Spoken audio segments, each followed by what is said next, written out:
जो कुछ भी आप मसीह के वचनों के द्वारा सुनते हैं वो आपके अंदर विश्वास को पैदा करता है। और अगर आपके अंदर विश्वास नहीं है तो आप परमेश्वर के साथ चल नहीं सकते। वचन कहता है विश्वास से ही सारा ने बूढ़ी होने पर भी गर्भ धारण करने की शक्ति पाई। विश्वास से ही अब्राहम जो मरा हुआ सा था, बूढ़ा नहीं लिखा, मरा हुआ लिखा,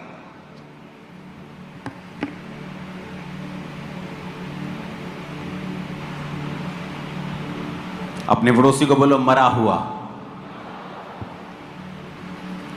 उसमें यह नहीं लिखा बूढ़ा था, उसने लिखा कि मरा हुआ सा था। लेकिन अब्राहम ने विश्वास से ही जो मरा हुआ सा था, समुद्र के रेत की तरह और आकाश के किरणों की तरह इतने बच्चे उसके होंगे, ये प्रतिज्ञा उसने पूरी होते हुए अपनी जिंदगी में देखा। इसहाक ही देखा, लेकिन प्रतिज्ञा को पूरा होते हुए नहीं देखा। लेकिन उसको मालूम था कि परमेश्वर अब पूरा करेगा, क्योंकि अब उसके निज संतान हो चुकी थी।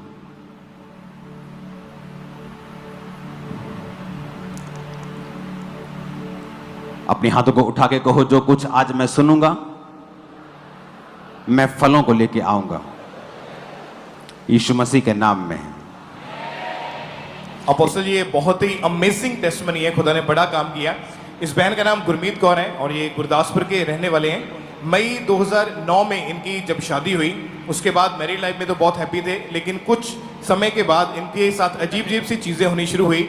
और इनको सोते समय सपना आता था कि मुर्दा लोग इनके गले को दबा रहे हैं, सांस बंद हो जाती थी और एकदम से उठकर ये बहुत ज़्यादा डरे रहते थे।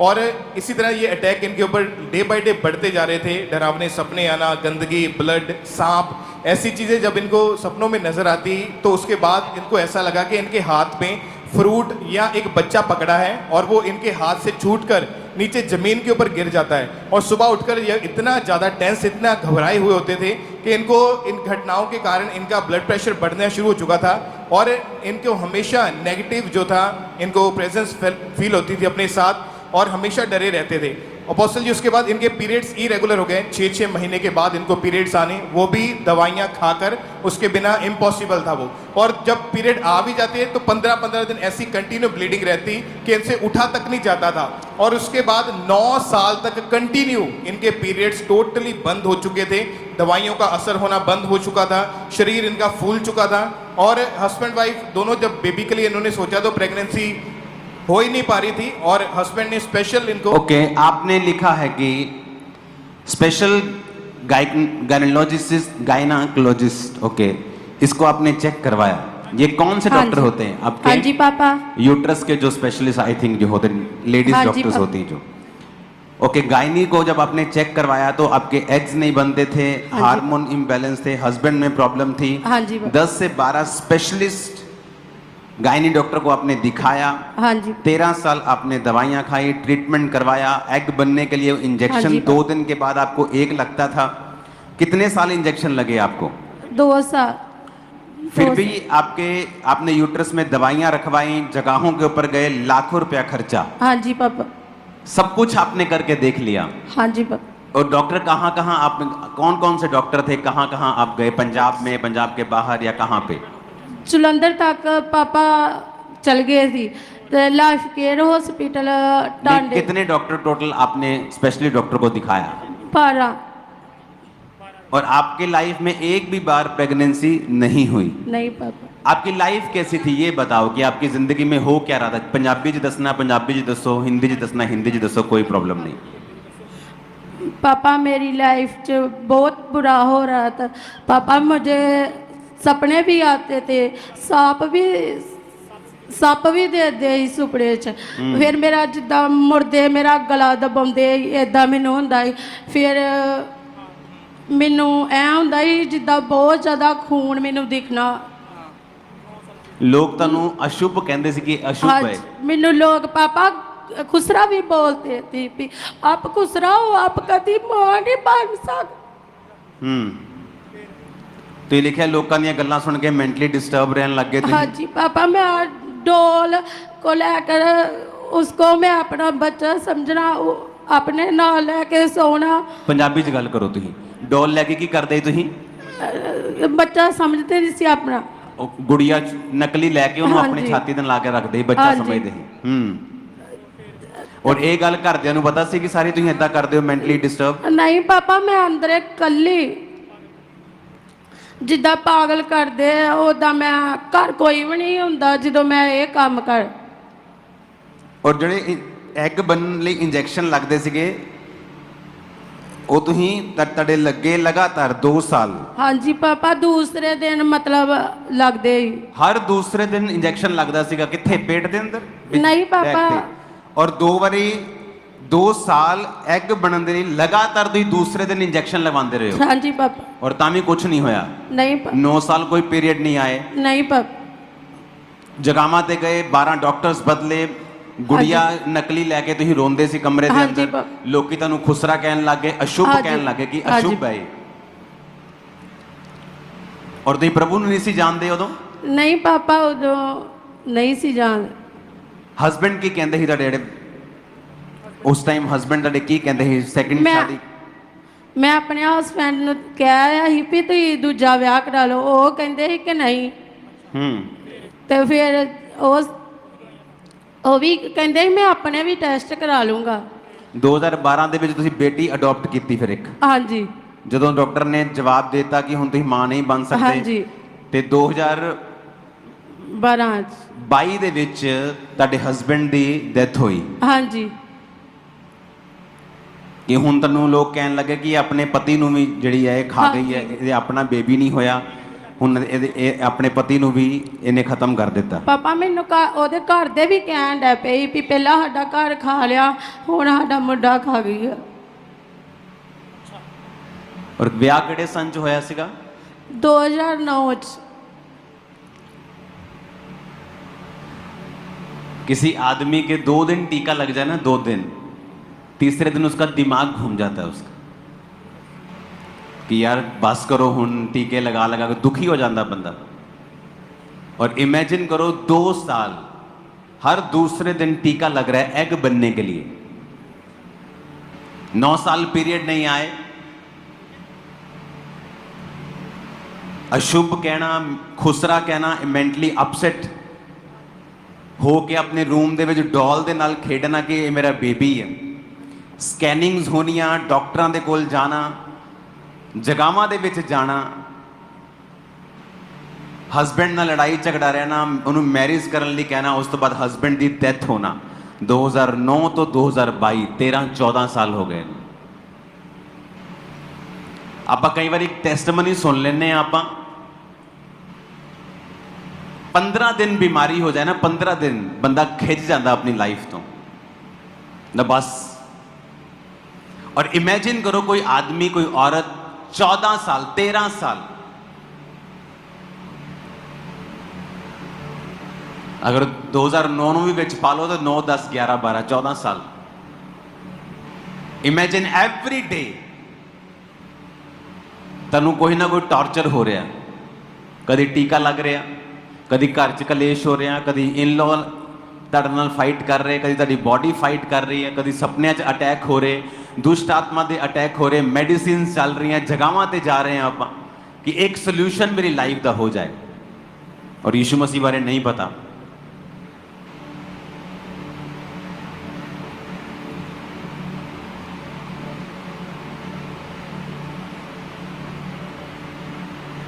अप्रैल 2023 स्वीट डिस्ट्रीब्यूशन मीटिंग सीगी उस मीटिंग में ਤੁਹਾਡੇ ਕੌਣ ਆਏ ਸੀਗੇ ਦੀਦੀ ਨਨਾਣ ਮੇਰੇ ਆਏ ਸੀ ਉਹ ਕਿੱਥੇ ਤੁਹਾਡੇ ਨਾਲ ਹਾਂਜੀ ਤੁਸੀਂ ਆਏ ਸੀਗੇ ਹਾਂਜੀ ਪਾਪਾ ਜੀ 2023 ਦੀ ਜਿਹੜੀ ਸਵੀਟ ਡਿਸਟ੍ਰੀਬਿਊਸ਼ਨ ਮੀਟਿੰਗ ਸੀਗੀ ਤੁਸੀਂ ਉਹਦੇ ਵਿੱਚ ਆਏ ਹਾਂਜੀ ਪਾਪਾ ਜੀ ਔਰ ਜਦੋਂ ਪ੍ਰੋਫੈਸੀ ਕੀਤੀ ਕਿ ਜਿਹੜੇ ਸਵੀਟ ਲੈ ਕੇ ਜਾ ਰਹੇ ਨੇ ਜਦੋਂ ਇਹ ਖਾਣਗੇ ਲੋਕ ਤੇ ਪਰਮੇਸ਼ਰ ਉਹਨਾਂ ਦੀ ਕੜਵਾਹਟ ਨੂੰ ਦੂਰ ਕਰਕੇ ਨਵੀਂ ਜ਼ਿੰਦਗੀ ਉਹਨਾਂ ਨੂੰ ਦੇਗਾ ਹਾਂਜੀ ਪਾਪਾ ਜੀ ਇਹ ਪਰਮੇਸ਼ਰ ਜੇ ਸੀਗੇ ਉਦੋਂ ਕਿ ਨਹੀਂ ਮੈਨੂੰ ਪਤਾ ਨਹੀਂ ਗਾਇਆ ਨਹੀਂ ਪਾਪਾ ਜੀ ਇਹ ਨਹੀਂ ਸੀਗੇ ਤੁਸੀਂ ਫਿਰ ਕੀ ਕੀਤਾ ਉਸ ਸਵੀਟ ਦਾ ਹਾਂਜੀ ਪਾਪਾ ਜੀ ਮੈਂ ਸਵੀਟ ਘਰੇ ਲੈ ਗਈ ਔਰ ਇਹਨਾਂ ਨੂੰ ਸਵੀਟ ਦਿੱਤੀ ਖਾਣ ਨੂੰ ਹਾਂਜੀ ਪਾਪਾ ਜੀ ਨੇ ਜਦੋਂ ਸਵੀਟ ਖਾਧੀ ਤੇ ਮੈਂ ਨਾਲੇ ਸਵੀਟ ਦਿੱਤੀ ਨਾਲੇ ਖੁਦਾ ਦੇ ਵਚਨ ਬਾਰੇ ਦੱਸਿਆ। ਓਕੇ, ਉਸ ਤੋਂ ਬਾਅਦ ਇੱਕ ਟੈਸਟ ਐਡ ਹੋ ਗਿਆ, ਜਦੋਂ ਤੁਹਾਡੇ ਹਸਬੰਡ ਦੀ ਡੈਥ ਹੋ ਗਈ ਉਸ ਤੋਂ ਬਾਅਦ ਤੁਸੀਂ ਉਸ ਘਰ ਚੋਂ ਗਏ ਔਰ ਸੈਕੰਡ ਮੈਰਿਜ ਕੀਤੀ। ਹਾਂਜੀ ਪਾਪਾ। ਲੇਕਿਨ ਉਹ ਪ੍ਰੋਬਲਮ ਕੰਟੀਨਿਊ ਸੀਗੀ, ਤੁਹਾਡੀ ਨਨਦ ਚਰਚ ਦੇ ਵਿੱਚ ਆਏ ਫਿਰ ਦੁਬਾਰਾ।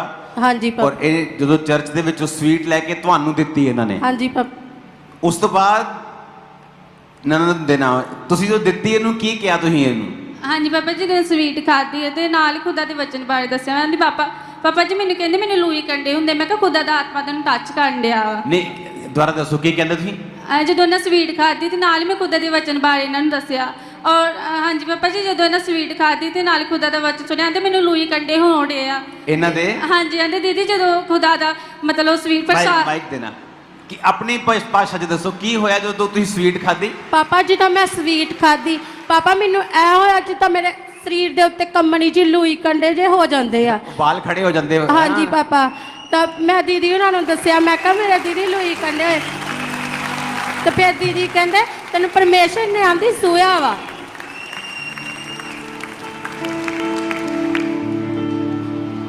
शायद लोगों को पता नहीं है, परमेश्वर को डिब्बे में बंद मत करो। उसने मिट्टी के द्वारा लोगों को चंगा किया, ऑयल के द्वारा किया, शब्दों के द्वारा किया।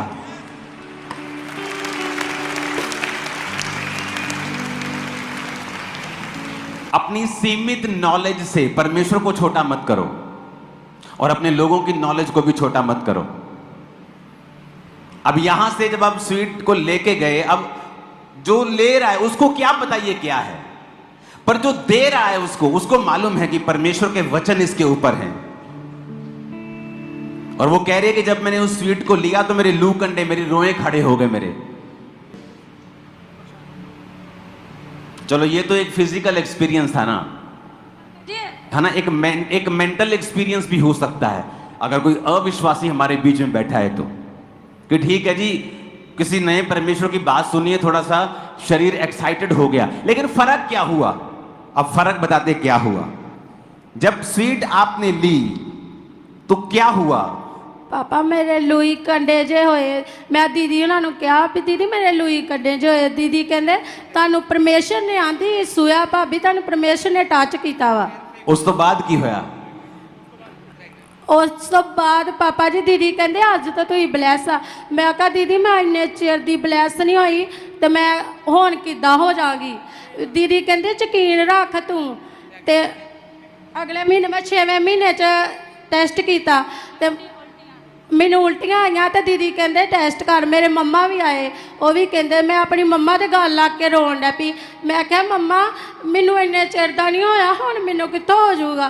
फिर मेरे मम्मा भी रोन लग पे, कहते नहीं तू एक बारी चेक कर। फिर मेरे घर वाले का मोटरसाइकिल खराब ही, वो तुर के साढ़े लागे खरा उतों लियाए स्टिक लियाए। फिर मैं मनेरे 4 बजे चेक किया तो 2 लीक आए। आप दोवें जाने रोन लग पे। फिर मैं भजी भजी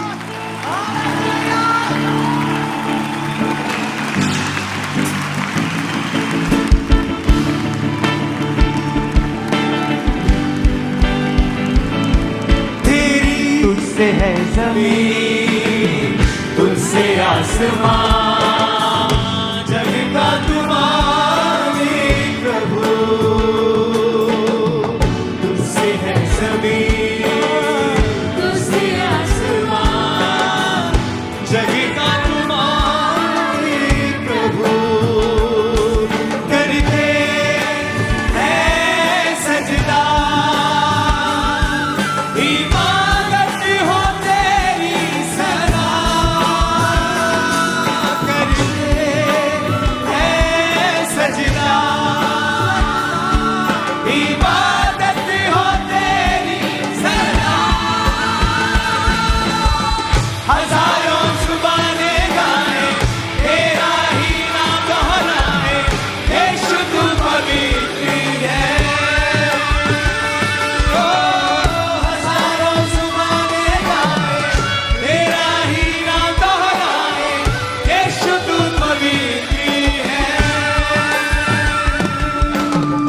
हाथों को उठाओ। Thank you Jesus.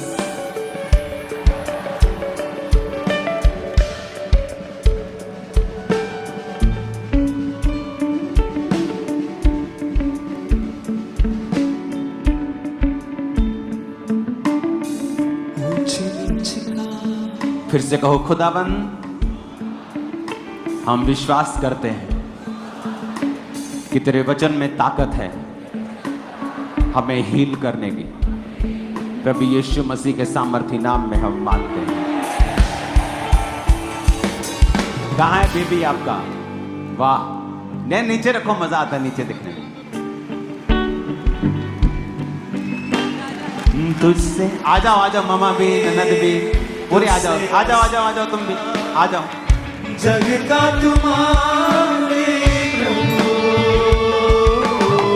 तुझसे है जमीन, तुझसे आसमान, जग का तुम्हारे प्रभु, करते हैं सजना, इबादत हो तेरी सदा, करते हैं सजना, इबादत हो तेरी सदा। हजारों ज़माने गाए तेरा ही नाम दोहराए, यीशु तू पवित्र है। हजारों ज़माने गाए तेरा ही नाम दोहराए, यीशु तू पवित्र है। अपने हाथों को उठाओ। Thank you Jesus. इन गवाहियों के लिए खुदाबंद तेरा शुक्र करते हैं। फिर से अपने हाथों को उठाओ, इन गवाहियों के लिए खुदाबंद का थैंक्स करो।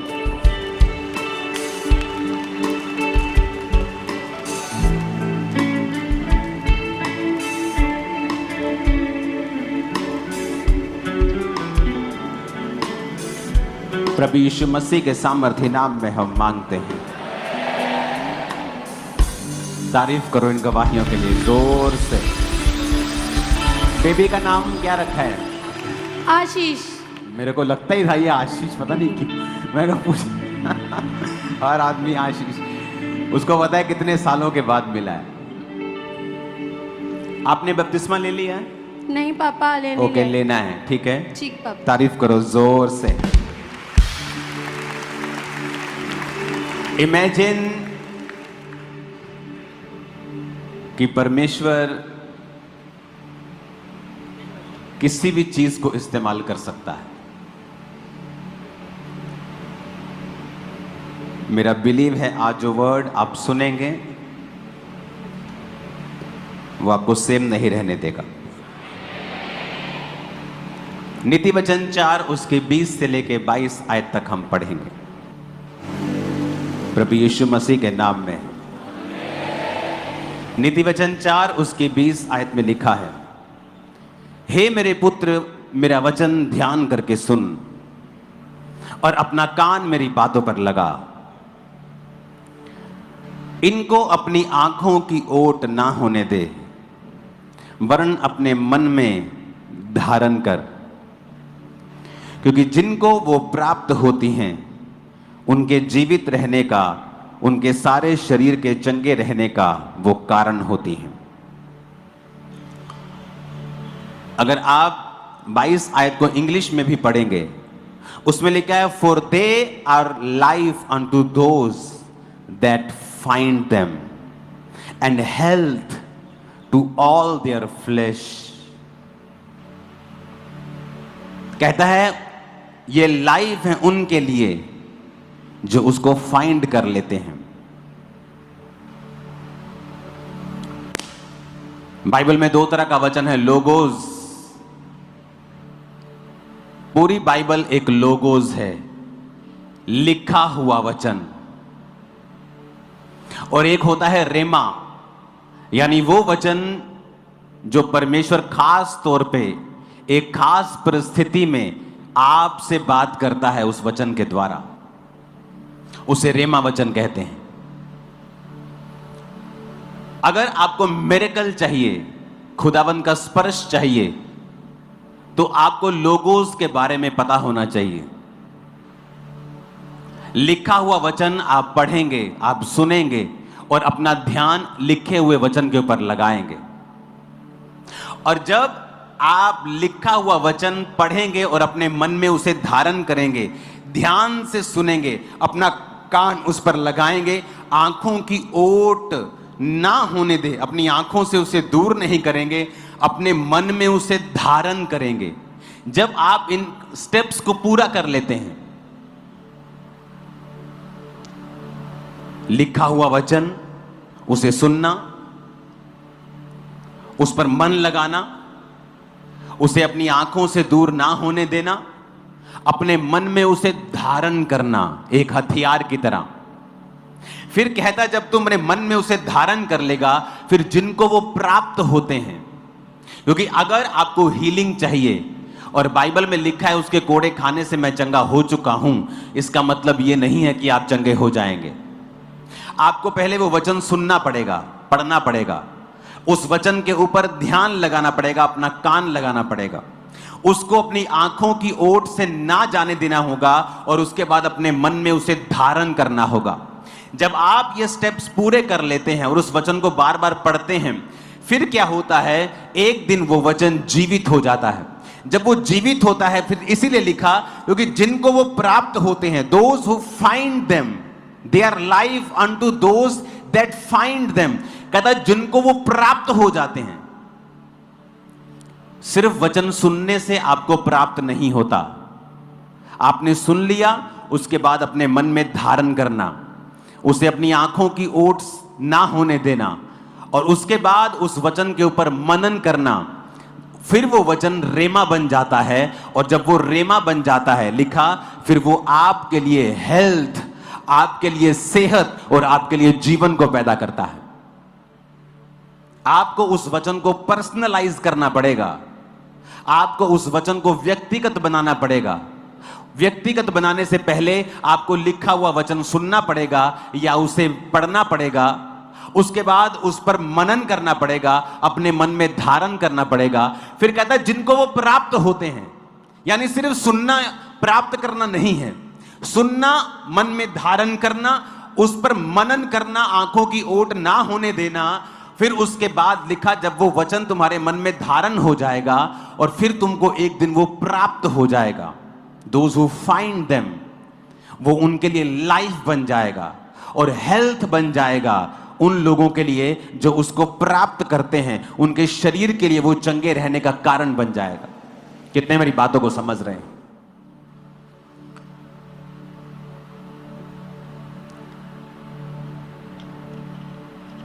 इब्रानिया 11 उसकी 5 में लिखा, विश्वास ही से हेनोक उठा लिया गया कि मृत्यु को ना देखे और उसका पता नहीं मिला, क्योंकि परमेश्वर ने उसे उठा लिया था। और उसके उठाए जाने से पहले उसकी यह गवाही दी गई थी, उसने परमेश्वर को प्रसन्न किया है। हनोक से पहले इस दुनिया में कोई भी टेस्टमनी नहीं थी जीवित उठाए जाने की। हमने एलिया को जीवित उठाए जाते हुए देखा, अलीशा के सामने वो अग्नि में रथों के ऊपर स्वर्ग में उठा लिया गया। प्रभु यीशु मसीह को हमने देखा, और भी शायद होंगे, लेकिन हनोक के बारे में यह पहली गवाही थी कि वो जीवित परमेश्वर ने स्वर्ग में उसे उठा लिया। और ऐसा बाइबल की स्टडी कहती है कि जो दो व्यक्ति आएंगे वो हनोक और एलिया होंगे। उस बारे में आज हम बात नहीं करेंगे, लेकिन इस पे कंसंट्रेशन करेंगे। हनोक से पहले कोई टेस्टिमनी नहीं थी कि किसी ने, परमेश्वर ने किसी को जीवित उठा लिया हो। एक गवाही उसके विषय में दी गई, बिकॉज नथिंग हैपेंस, कुछ नहीं होता है इत्तेफाक से, कुछ नहीं होता। उसकी गवाही क्या दी गई कि उसने परमेश्वर को प्रसन्न किया है। और बाइबल कहती है विश्वास के बिना उसे प्रसन्न करना अनहोना है। उसकी एक ही गवाही दी गई थी कि बाइबल कहती है हनोक परमेश्वर के साथ साथ जलता था।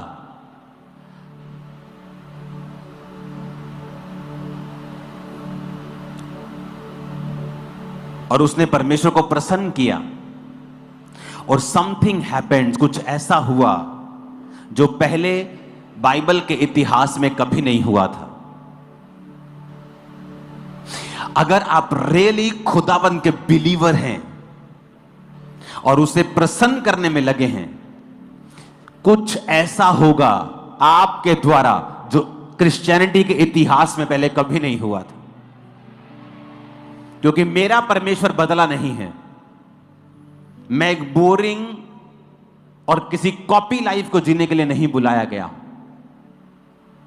कितने मेरी बात को समझ रहे हैं? मैंने अपने स्पिरिचुअल फादर को फॉलो किया है, मैंने बाइबल को फॉलो किया है। जब आप परमेश्वर को प्रसन्न करते हैं, उसके लिए आपको वचन अपने मन में धारण करना जरूरी है। वचन धारण करने से मन में दो चीजें होती हैं और वो साथ साथ होती हैं। एक है स्पिरिचुअल, एक है physical.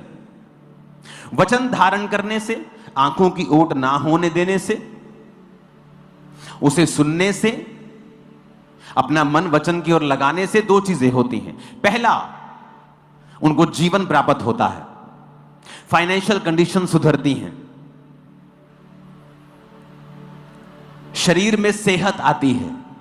Because the Bible says वो हेल्थ है, and health to all their flesh, उनके शरीर के चंगे रहने का वो कारण होते हैं।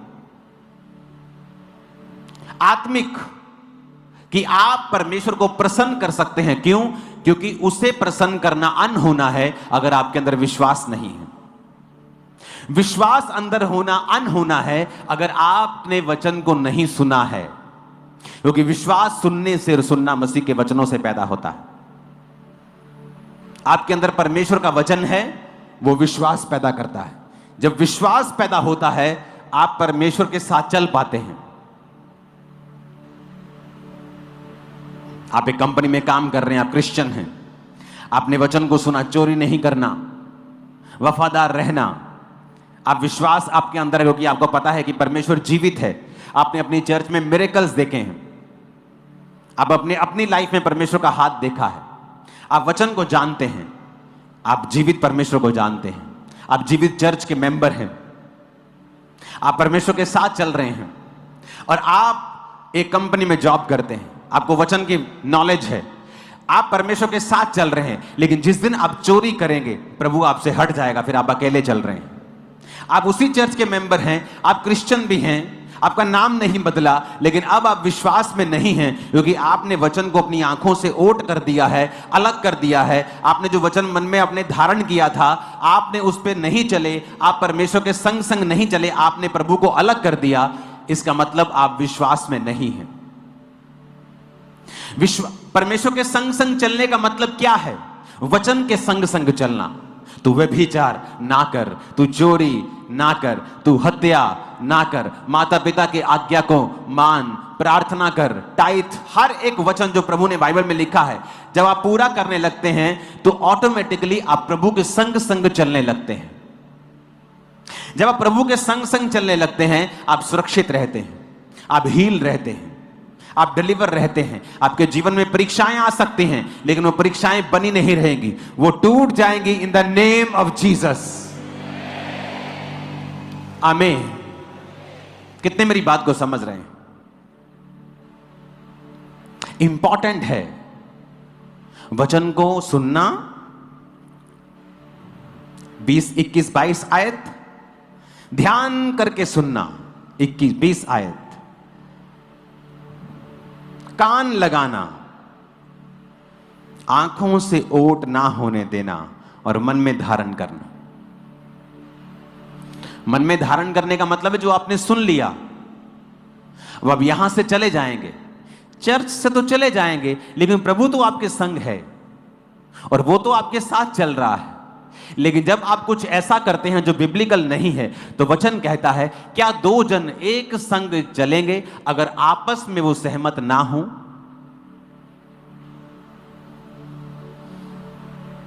नहीं चलेंगे। तो जब आप वचन के साथ सहमत नहीं हैं, तो परमेश्वर आपके साथ चलना बंद कर देते हैं। आज बहुत से क्रिश्चियंस अबव 90% एक ऑर्डिनरी जीवन जी रहे हैं, एक आम और सामान्य जीवन जी रहे हैं, जबकि उनको वचन की नॉलेज नहीं है। आप जब प्रभु के संग चलते हैं तो लोगों को लगता है it's kind of boring life, ये बड़ी अजीब लाइफ है, बोरिंग लाइफ है, लेकिन वो कुछ समय तक आपको बोरिंग लगती है। जब किसी को एथलीट बनना होता है, जब किसी को बॉडी बिल्डर बनना होता है, तो उसकी डाइट उसे कुछ दिनों तक बोरिंग लग सकती है। बिना नमक के चिकन खाना, बिना नमक के ये खाना है, बॉइल्ड, उसको कुछ दिनों के लिए लगता है कि बोरिंग लाइफ है, लेकिन धीरे धीरे जब वो उस लाइफ को अडेप्ट कर लेता है, रिजल्ट्स आने शुरू होते हैं। और आप तो स्पिरिचुअल लाइफ में हैं, आपको कितना ज्यादा डिसिप्लिन में रहने की जरूरत है अगर आप स्पिरिचुअल लाइफ से रिजल्ट लेना चाहते हैं। तो एक्चुअल में जो आपकी रियल कॉलिंग है वो ये है कि परमेश्वर कुछ ऐसा आपकी लाइफ में करना चाहता है जो क्रिश्चियनिटी के इतिहास में कभी नहीं हुआ। आप हनोक देख लो, आप पौलुस देख लो, पतरस की छाया से लोग चंगे हुए, कभी नहीं हुआ। रुमाल अगोछे पौलुस की देह से छुआकर बीमारों पर लगाते थे, वो चंगे होते थे, कभी पहले ऐसा नहीं हुआ। मूसा से पहले समुद्र 2 भाग कभी नहीं हुआ था। यहोशू से पहले सूर्य और चंद्रमा को रोक दिया गया था, ऐसा पहले कभी नहीं हुआ था।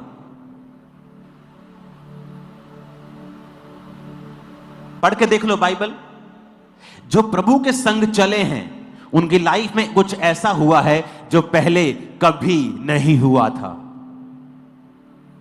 समथिंग वेरी बिग, बहुत बड़ा, यूनिक, अलग, जो पहले कभी नहीं हुआ था।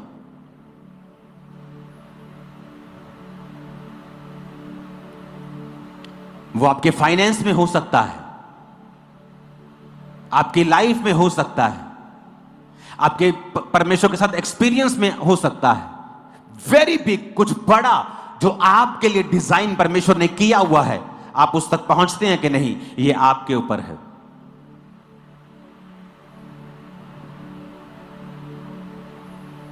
कितने मेरी बातों को समझ रहे हैं? कुछ ऐसा जो परमेश्वर आपके परिवार में करना चाहता है जो पहले कभी नहीं हुआ। कुछ ऐसी बरकत जो पहले आपके पूरे खानदान में कभी नहीं थी, जो आपकी लाइफ में प्रभु देना चाहता है, जो आपने पहले कभी नहीं देखी। कुछ